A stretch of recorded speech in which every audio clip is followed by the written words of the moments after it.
నమస్తే 3 న్యూస్ కి స్వాగతం. నేను సుధా. వార్తల్లో ముందుగా ముఖ్యాంశాలు.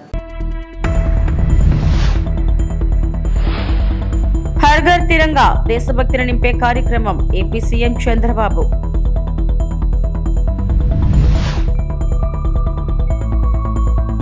ప్రపంచం చూపు భారత అంతరిక్ష పరిశోధనల వైపు డిప్యూటీ సీఎం పవన్ కళ్యాణ్.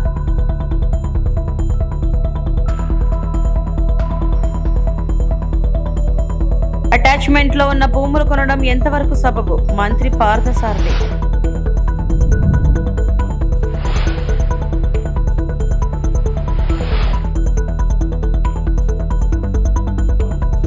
ప్రజలందరికీ ఏపీ సీఎం చంద్రబాబు స్వాతంత్ర దినోత్సవ శుభాకాంక్షలు తెలిపారు. ఈ మేరకు ఆయన ఎక్స్ వేదికగా పోస్టు చేశారు.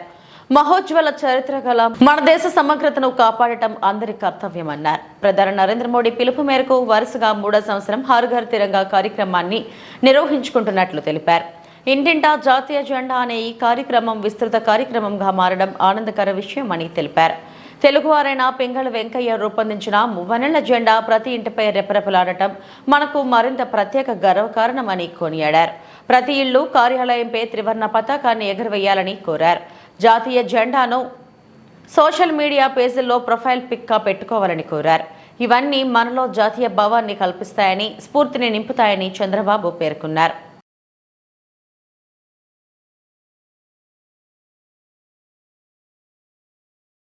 హాలీవుడ్ లో గ్రావిటీ సినిమాకు పెట్టిన వ్యయం కంటే తక్కువ ఖర్చుతో భారత్ మార్స్ మిషన్ మాంగళ్యాన్ను పూర్తి చేసింది. ప్రపంచంలో ఇంత తక్కువ ఖర్చుతో అంతరిక్ష పరిశోధనలు చేసిన దేశాలు లేవంటే అతిశయోక్తి కాదు. దేశాలన్నీ భారత్ అతి తక్కువ ఖర్చుతో చేస్తున్న ప్రయోగాలపై దృష్టి సారించాయంటే మన ఇస్రో కృషి పనితీరే కారణమని ఉప ముఖ్యమంత్రి పవన్ కళ్యాణ్ కొనియాడారు. శ్రీహరికోటలోని పార్లో నిర్వహించిన జాతీయ అంతరిక్ష దినోత్సవ వేడుకలలో ఆయన ముఖ్య అతిథిగా పాల్గొన్నారు. కార్యక్రమంలో పవన్ కళ్యాణ్ మాట్లాడుతూ 2014లో న్యూయార్క్ టైమ్స్ పత్రికలో మన అంతరిక్ష పరిశోధన గురించి వ్యంగ్యంగా ఓ కార్టూన్ వచ్చింది. దశాబ్దం తర్వాత అదే పత్రిక నాసా మన ఇస్రోతో కలిసి పనిచేసేందుకు ఆసక్తి చూపించినట్లు ప్రచురించింది. దీన్ని బట్టి ఇస్రో ప్రయాణం ఎంత గొప్పగా పట్టుదలతో సాగిందో అర్థమవుతుంది. కేరళలోని తుండా అనే ప్రాంతంలో చిన్న స్థాయిలో మొదలైన ఇస్రో ప్రయాణం నేడు విదేశీ ఉపగ్రహాలను విజయవంతంగా ప్రయోగించే వరకు వచ్చింది. ఒకేసారి 104 ఉపగ్రహాలను పంపించడం మరో గొప్ప రికార్డు. 2013 నుండి 14లో ఇస్రోకు 5,615 కోట్లు కేటాయిస్తే ఎన్డీఏ ప్రభుత్వం 2022 నుండి 23లో 18,700 కోట్లు కేటాయించింది. ప్రధానమంత్రి నరేంద్ర మోడీ ఆధ్వర్యంలో అంతరిక్ష పరిశోధనలో ఆత్మ నిర్భరత వైపు సాగుతున్నాం. ఆయన ఇచ్చిన వైద్యంతోనే ఇస్రో శాస్త్రవేత్తలు వైర్యంగా ముందడుగు వేసి చంద్రయాన్ 3 ప్రాజెక్టును విజయవంతం చేశారని పేర్కొన్నారు.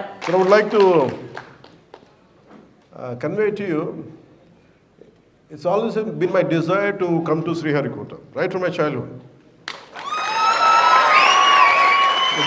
దేని గురించి చెప్తాను. నేను నెల్లూరులో చదువుకున్నాను. అంటే మాకు అంటే ఆ రోజు అంటే నేను వచ్చిన కొత్తలో ఎలా ఉండదంటే ఒక 3-4 years అయింది అనుకుంటా, 5 years అయింది. ఆర్యభట్ట శాటిలైట్ లాంచ్ చేసి, so it was brimming with energy. అంటే ఒక సైంటిఫిక్ ఒక జోష్ ఉండేది స్కూల్స్లో, మా టీచర్స్ అలా చెప్పేవారు. సో నాకు కొంచెం ఆ సైంటిఫిక్ ఇంట్రెస్ట్ ఉండేది, క్యూరియాసిటీ, సైంటిఫిక్ క్యూరియాసిటీ. సో ఇలా ఆలోచిస్తున్నప్పుడు నన్ను మా టీచర్ ఏం చేసిందంటే, నేను ఎక్కువ అడుగుతూ ఉండేవాడిని టీచర్ని, ఇదేంటి అదేంటి ఎక్కువ అడుగుతూ ఉంటే ఆవిడ విసుగు వచ్చి నన్ను, నేనే ఉన్నదేమో 6th-లోనో 7th-లోనో, ఆవిడ నా ప్రశ్నలకు విసుగు వచ్చేసి ఓ పని చేసి నీకు రైట్ పనిష్మెంట్ అని చెప్పి నన్ను ఆర్యభట్ట సైన్స్ క్లబ్కి ప్రెసిడెంట్గా చేసి పెట్టాను. ఎందుకంటే మాట్లాడకుండా ఉంటాను. ఆవిడ ఇచ్చిన మొదటి అసైన్మెంట్ ఏంటంటే, ఒక ఆర్యభట్ట మన శాటిలైట్ మొదటి ఉపగ్రహం, అరే దీన్ని మోడల్ చేసి పట్టుకురంటారు మీరు అందరూ. ఎలా చేయాలో తెలియలేదు. పేపర్లు వేసాం, గీసాం, చెక్క ముక్కలు తెచ్చుకున్నాం, కార్డ్బోర్డులు తెచ్చుకున్నాం, ఇరిగిపోయినాయి, ఊడిపోయినాయి, గమ్ములు దొరికేవి కావు. ఏదో బ్లూ కలర్ గమ్ ఒకటి ఉండేది, క్యామ్లిన్ గమ్, అదేసే ఊడిపోయేది. So that set me thinking to make a simple model like Aryabhatta, how difficult it is, then how come our scientist are able to make it, launch it in orbit. అది ఒక మొదటి ప్రశ్న నాకు. That's how I have a great reverence for our scientist. మన శాస్త్రవేత్తల మీద ఆ వయసులో చిన్న మోడల్ తయారు చేయడానికి ఇబ్బంది పడిపోయాం, కష్టపడ్డాం. ఆఖరికి మా టీచర్కి అది కొంచెం దాదాపుగా అది ఆర్యభట్ట శాటిలైట్ లాగా ఉందా లేదా అనేది ఉండేది. అది కొంచెం ఇట్లా వంకరగా ఉన్న అది ఇచ్చాం ఫైనల్. అది నేను సాధించిన విషయం. అలాంటిది శాస్త్రవేత్తల మీద ఎందుకు నాకు అంత గౌరవం అంటే, అపరిమితమైన గౌరవం అంటే, మా అమ్మ ఒకసారి అమెరికాలో కూడా ఒక స్పీచ్లో చెప్పాను, ఈ భారతదేశం ఎందుకు గొప్పది అంటే, ప్రారంభమే శ్రీహరికోటకు వస్తే సరస్వతి సూక్తంతో ప్రారంభించడం నాకు చాలా ఆనందంగా అనిపించింది. ఒక్కొక్క దేశంలో ఒక్కొక్క కల్చర్లో చదువు చెప్పే దేవతకి ఏ పేరైనా పెట్టుకోవచ్చు, కానీ మనం పెట్టుకున్న సరస్వతీదేవి. ఆ సరస్వతీదేవికి మనం ఇచ్చే ఆ నివాళి, ఆ కృతజ్ఞత, అది చాలా ఆనందం కలిగజేస్తుంది. అంటే శ్రీహరికోట సక్సెస్ ఇవన్నీ నాకు ఆలోచిస్తే, ఇందాక కూటమి ప్రభుత్వం విలువలకు ప్రాధాన్యత ఇస్తుంది. ప్రజాస్వామ్యానికి చంద్రబాబు విలువ ఇస్తారు. అధికారంలో ఉన్నప్పుడు జగన్ ప్రతిపక్షాలు గొంతు నొక్కారు.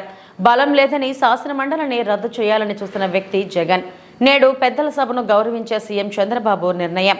ఇవన్నీ ఆలోచించి విశాఖ స్థానిక సంస్థల ఎన్నికల్లో పోటీ చేయడం లేదని టీడీపీ రాష్ట్ర అధ్యక్షులు పల్లా శ్రీనివాస్ పేర్కొన్నారు.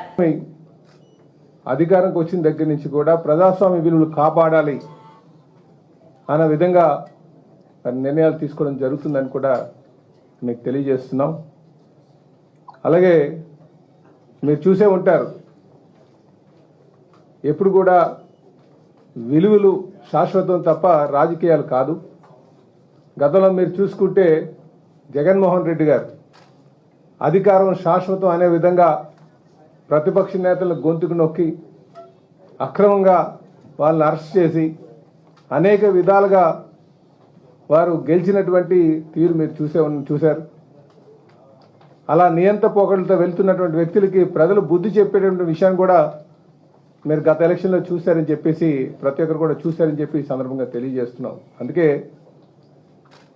చంద్రబాబు నాయుడు గారు ఈరోజు ప్రజాస్వామ్యానికి విలువిస్తూ మరి ఈ నిర్ణయం తీసుకోవడం జరిగిందని చెప్పి కూడా మీకు తెలియజేస్తున్నాం. అలాగే పెద్దల సభ అనేసరికి మేధావులు అందరూ కూడా ఉంటారనే ఆలోచన. గతంలో జగన్మోహన్ రెడ్డి గారికి అందులో సంఖ్య లేదని, బలం లేదని ఆ సభనే రద్దు చేద్దామని ఆలోచన చేసినటువంటి వ్యక్తి. ఈరోజు మేము అధికారం ఉంది కనుక క్యాంపు రాజకీయాల ద్వారా మాది గెలవాలనుకుంటే ఈజీగా గెలవచ్చు. కానీ అధికారం ఇచ్చింది ప్రజలు ఈ రాష్ట్రాన్ని పునర్నిర్మాణం చేయడానికి, ఈ రాష్ట్రాన్ని అభివృద్ధి బాటలో నడపడానికి అనే ఆ విషయానికి విలువిస్తూ ఈరోజు ఎమ్మెల్సీ ఎలక్షన్లో పోటీ చేయడం జరగట్లేదని చెప్పేసి మేము తెలియజేస్తున్నాం.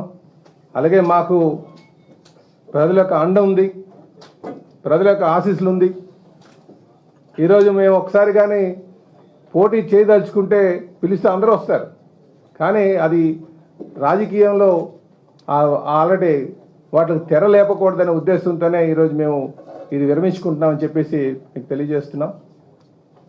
అలాగే ఇప్పటికే చాలామంది ఒక మాట చెప్తున్నారు, ఈ మాట గమనించాల్సినటువంటి ఒక విషయం. చట్టసభల్లో ప్రతిపక్షం లేనటువంటి పరిస్థితి ఉంది, ప్రతిపక్ష హోదా కూడా లేనటువంటి పరిస్థితి అక్కడ ఉంది. కనుక అట్లీస్ట్ వీళ్ళకి కొంత సంఖ్య ఉంది కనుక అందులోనైనా సరే. ఆంధ్రప్రదేశ్ రాష్ట్ర మంత్రులు నిమ్మల రామానాయుడు, పాయావుల కేశవ్, పలువురు ఎమ్మెల్యేలు తదితరులు ఆసుపత్రిలో తుంగభద్ర డ్యాం గేట్ కూలిన ప్రాంతాన్ని కర్ణాటక సీఎం సిద్ధరామయ్యతో కలిసి పరిశీలించారు. అనంతరం విలేకరులతో మాట్లాడిన మంత్రి నిమ్మల రామానాయుడు,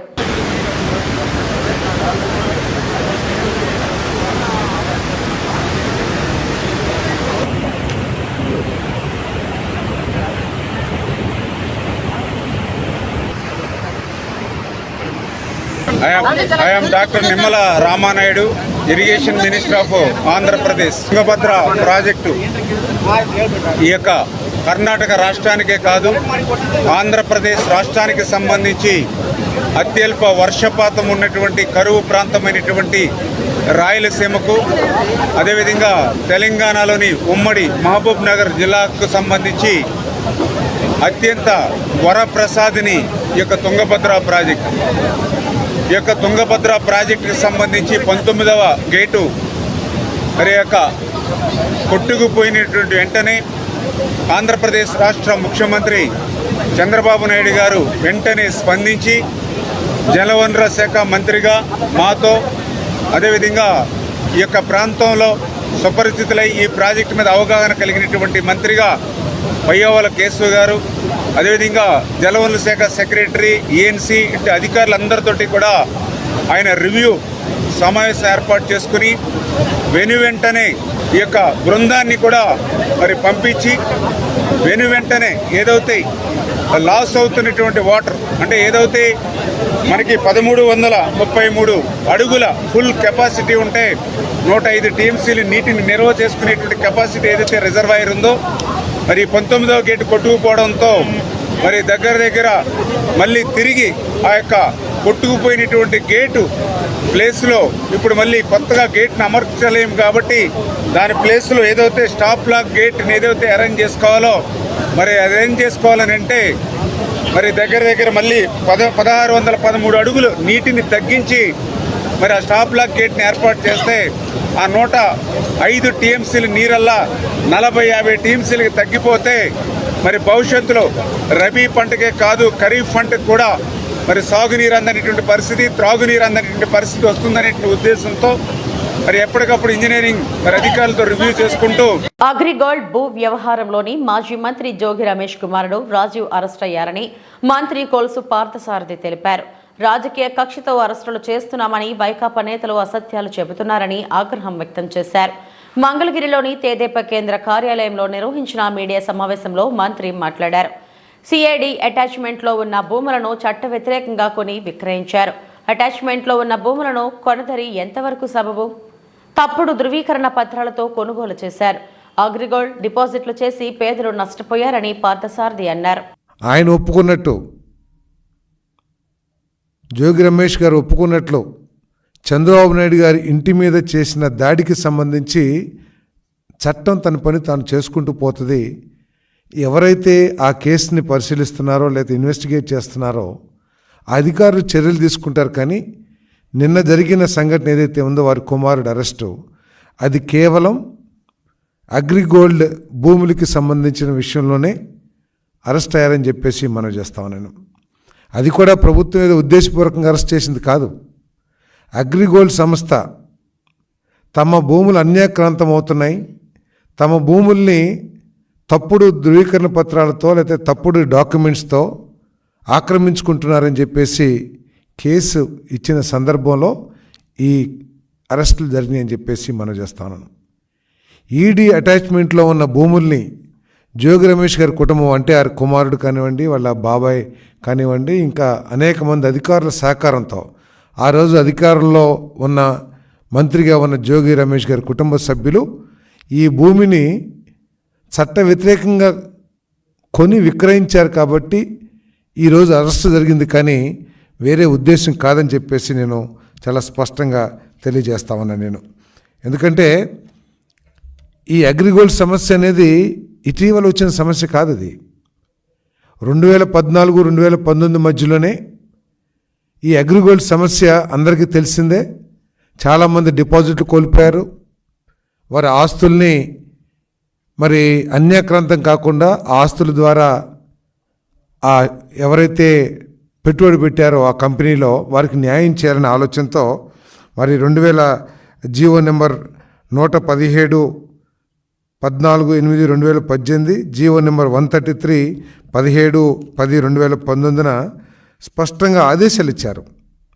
విజయవాడ రూరల్లోని అంబాపురం గ్రామంలో అగ్రిగోల్డ్కు ఉన్న భూములు ఈడీ అటాచ్మెంట్లో ఉన్నాయి.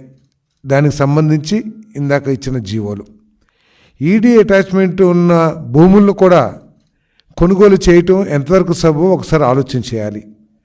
అంతేకాకుండా కొన్న జోగి రమేష్ గారి కుటుంబ సభ్యులే స్వీయ ధృవీకరణతో సెల్ఫ్ అసెస్మెంటు అంటే సెల్ఫ్ కరెక్షన్ ఒక సర్వే నెంబర్ నుంచి 88 సర్వే నెంబర్ నుంచి 87 సర్వే నెంబర్కి ఏ విధంగా మార్చారో కూడా సమాధానం చెప్పాల్సిన అవసరం ఉంటుంది. అంతేకాకుండా దేదీప్య అనే సర్వేయర్ లాగిన్లో నుంచి దేదీప్య గారికి తెలియకోకుండా ఆ సర్వేయర్ గారి ఉన్నతాధికారులు ఎవరైతే ఉన్నారో వారిని వినియోగించి సర్వే వైఎస్ఆర్సీపీలోని ప్రతి నాయకుడు కార్యకర్త సగౌరవంగా ప్రతి ఇంటికి వెళ్ళగలుగుతున్నాడు. మేనిఫెస్టోలో చెప్పిన హామీలను అమలు చేయడానికి కారణాలు వెతుక్కోకుండా విలువలతో రాజకీయాలు చేశామని తలెత్తుకొని చెప్పగలుగుతున్నాం. మనం చేసిన మంచి ఇప్పటికీ ప్రతి ఇంట్లో ఉంది. కానీ టీడీపీ ఇచ్చిన అబద్ధపు హామీలకు జనం మోసపోయారు అని వైఎస్ జగన్ వైఎస్ఆర్సీపీ అధ్యక్షులు పేర్కొన్నారు. కూడా ఒక బైబిల్గా, ఒక ఖురాన్గా, ఒక భగవద్గీతగా భావిస్తూ ఏకంగా 99% హామీలు అమలు చేసి మేము మన్నలను పొందగలిగాము. మాకు కోవిడ్ లాంటి సమస్యలు ఎదురైనా కూడా ఏ రోజు సాకులు చూపించలేదు, ఏ రోజు ఇవ్వకుండా ఉండడానికి కోసం కారణాలు వెతుక్కోలేదు. మా నాయకుడైనా, మా పార్టీ అయినా, మేమైనా విలువలతో రాజకీయాలు చేశాం, విశ్వసనీయతతో రాజకీయాలు చేశాము అని ప్రతి ఇంటికి వెళ్ళి సగర్వంగా తలెత్తుకుని చెప్పగలిగే మనం చేసిన మంచి ప్రతి ఇంట్లో కూడా ఇవాళటికి కూడా బ్రతికే ఉంది.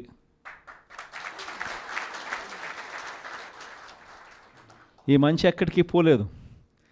కానీ వాళ్ళు చేసిన మోసం, ప్రతి ఇంటికి వెళ్ళి ఓట్లు అడిగేటప్పుడు అక్కడ చిన్నపిల్లలు కనపడితే నీకు 15,000, నీకు 15,000, నీకు 15,000, నీకు 15,000 సంతోషమా? ఆ ఇంట్లో నుంచి ఆ పిల్లల తల్లి బయటకు వస్తే నీకు 18,000 సంతోషమా?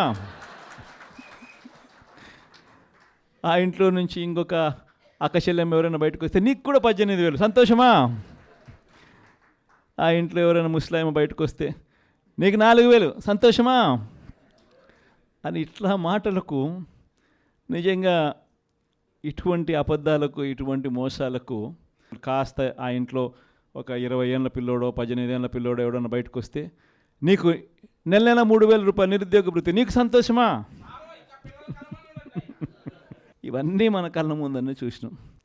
అంటే ఇటువంటి ప్రలోభాలకు ప్రజలు కూడా ఏమో జగన్ చేసినాడు కదా, జగన్ బాగానే చూసుకున్నాడు మమ్మల్ని అందరినీ, జగన్ పలావ్ పెట్టాడు, చంద్రబాబు నాయుడు బిర్యానీ పెడతానంటున్నాడు,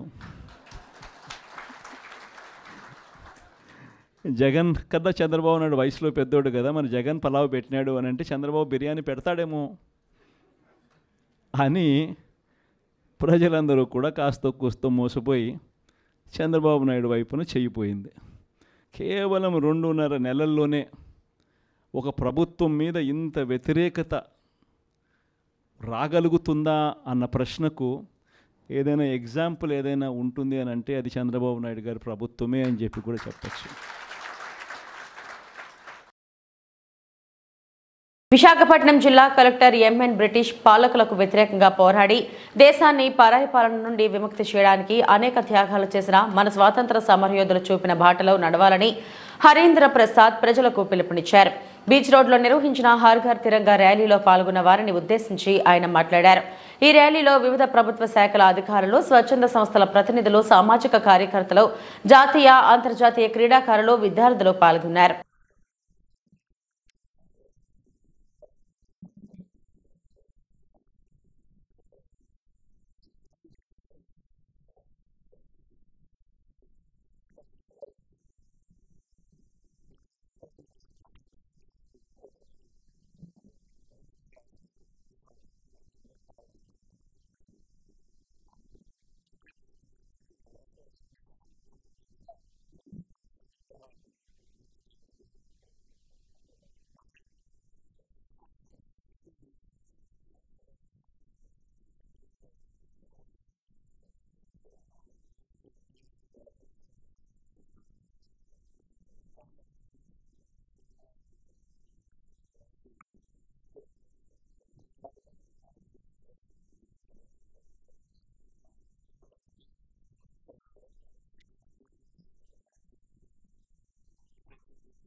ఉప్పల్ మేడ్చల్ నియోజకవర్గాల పరిధిలో చెరువులు నాలాలు ప్రభుత్వ భూములు కబ్జా చేసిన వారిపై చర్యలు తీసుకోవాలని హైడ్రా కమిషనర్ రంగనాథ్ కు విజ్ఞప్తి చేశారు. ఈ కార్యక్రమంలో Medchal Congress party incharge Thotakura Vajresh Yadav, Uppal incharge Parameshwar Reddy, MLC Teenmar Mallanna, Uppal corporator Rajitha Parameshwar Reddy తదితరులు పాల్గొన్నారు.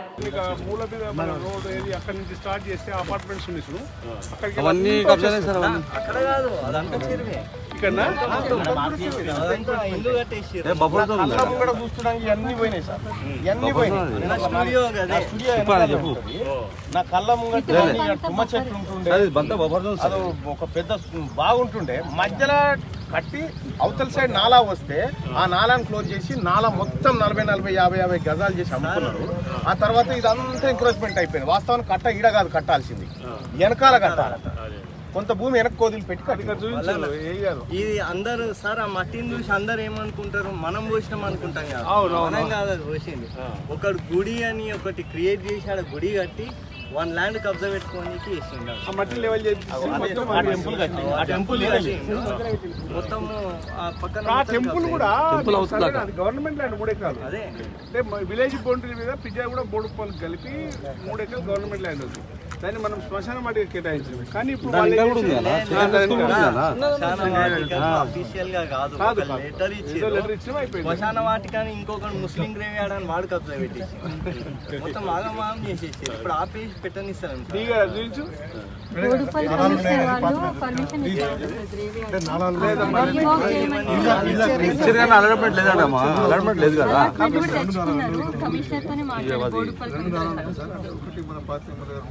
రెండు నాళాలు ఉన్నాయి సార్, ఇవి 2 నాళాలు ఉంటే రాజిరెడ్డి.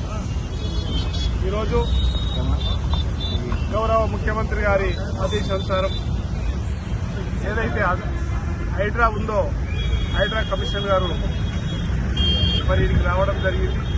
మరి ఈ కార్యక్రమానికి ఏదైతే చెరువు కబ్జా చేస్తున్నారో ఎమ్మెల్సీ మల్లన్న గారు, పరమేశ్వర్ రెడ్డి గారు, కాంగ్రెస్ నాయకులు అందరూ కూడా ఉన్నాం. మేము ఒకటే చెప్తా ఉన్నాం, ఈ నల్ల చెరువు అనేది 3 గ్రామాలకు సంబంధించి బౌండరీ మీద ఉంది. ఇక్కడ పిజ్జాది కూడా, అక్కడ 3 ఉప్పలు, అక్కడ ఉప్పలు. ఈ మూడింటిని ఆసరాగా తీసుకొని 82 ఎకరాల భూమి ఉన్నటువంటి చెరువును రకరకాలుగా కబ్జాలు చేశారు. అవన్నీ కబ్జాలు తీసి ఎవరైతే కబ్జా పెట్టినో వాళ్ళ మీద కఠిన చర్యలు తీసుకొని ఈ చెరువులో ఉన్నటువంటి 83 ఎకరాల భూమిని కాపాడమని చెప్పి మేము డిమాండ్ చేస్తూ ఉన్నాం. ఉదయం నుంచి నిన్ననే మా పరమేశ్వర్ రెడ్డి గారు కాపరేట్ ఇచ్చింది. దాని ప్రకారం ఆఫీసర్లు అందరూ కూడా, సంబంధిత అధికారులందరూ కూడా రావడం జరిగింది. ఖచ్చితంగా చేసి చూపిస్తారని చెప్పి తెలియజేస్తాం. శ్రీశైలం జలాశయం అన్ని గేట్లు మూసివేత. ఒక్కసారిగా చేపల వేటకు వచ్చిన మత్స్యకారులు చిన్న బుట్టలు వేసుకుని నదిపై గుంపులు గుంపులుగా చేపలకు వేటకు వస్తున్న వారిని చూసి మంత్రముగ్ధులవుతున్న యాత్రికులు. గత కొన్ని రోజులుగా భారీగా వరద ప్రవాహం రావడంతో జలాశయం గేట్లు ఎత్తి నీటిని కిందకు వదిలిన అధికారులు. ప్రవాహం అధికంగా ఉండటంతో చేపల వేటకు వెళ్లవద్దని హెచ్చరించిన అధికారులు. ఇప్పుడు గేట్లన్నీ మూసివేయడంతో ఒక్కసారిగా చేపల వేటకు బయలుదేరిన మత్స్యకారులు.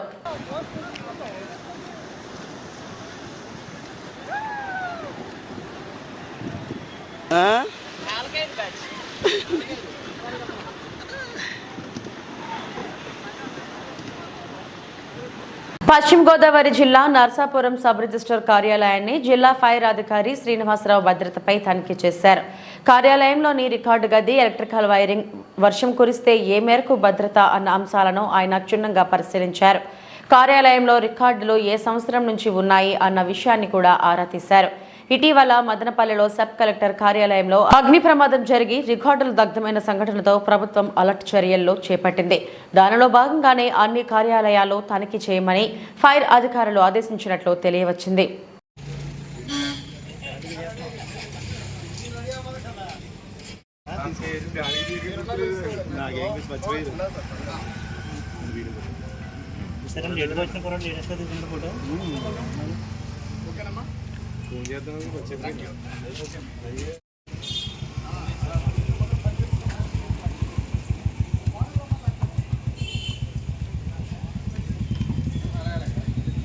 వేములవాడ పట్టణంలోని పాత కూరగాయల మార్కెట్ ఏరియాలో చేవూరి బ్రదర్స్ గణేష్ రమేష్లు నూతనంగా నిర్మించిన రాజరాజేశ్వరి సూపర్ మార్కెట్ను ప్రారంభించిన మున్సిపల్ చైర్మన్ రామతీర్థపు మాధవీరాజు వ్యాపారం దినదిన అభివృద్ధి చెందాలని కోరుకుంటూ శుభాకాంక్షలు తెలియజేశారు.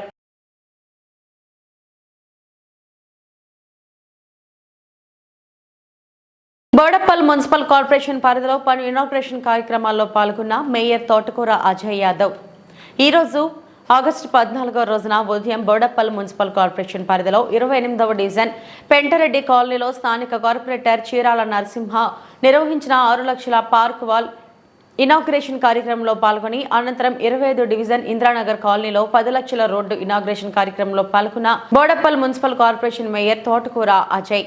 ఈ కార్యక్రమంలో డిప్యూటీ మేయర్ కొత్త శ్రవంతి కిషోర్ గౌడ్, స్థానిక కార్పొరేటర్లు, కాలనీ వాసులు తదితరులు పాల్గొన్నారు.